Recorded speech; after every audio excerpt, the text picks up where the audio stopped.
Ben? Alright, so today I'm going to be talking about video games. So many people play them, and not too many people know about where they came from. Like, for example, if I were to talk to you about the video game market crash of the 70s, you would have no clue what I'm talking about. And before researching this topic, neither would I. But because of how popular video games are becoming, I really think it's important to understand their history. For the purpose of this speech, I'm going to be talking about three things: early video games, the market crash of video games, and modern adaptations to video games. So, to understand video games and its history, we have to first look at how they began. The first video games were actually said to have come from a physicist, and his name was William Higginbotham.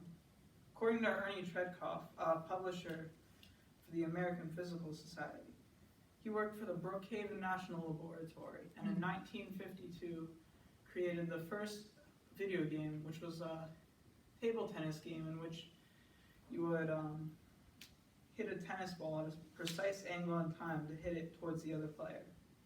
Now, this wasn't as much a video game as it was an exhibit for the lab.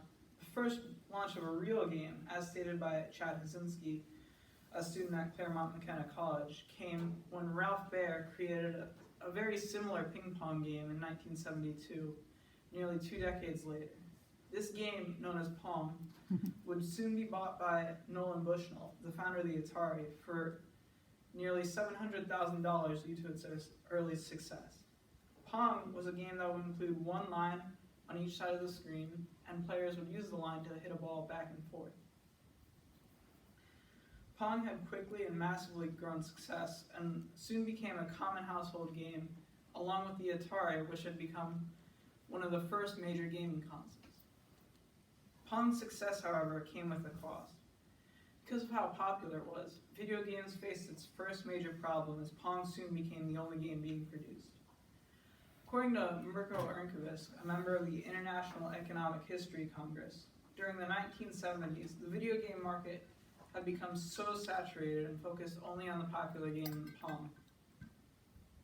Throughout the 70s, game companies created so many versions of this table tennis game that the market crashed, following cheaper and cheaper entries to the same game.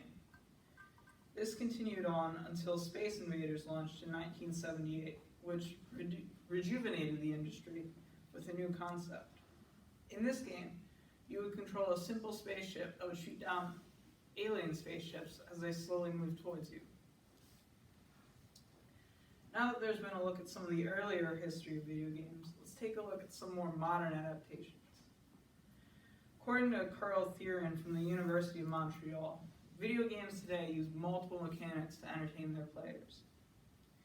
Thieren describes everything from random activations, which trigger a change in the player's environment, resource management, which requires the player to acquire and manage particular resources. There's even a navigation mechanic, or simply put, exploration through an area on the map. Many of these mechanics are now common in video games and can entertain players for years to come.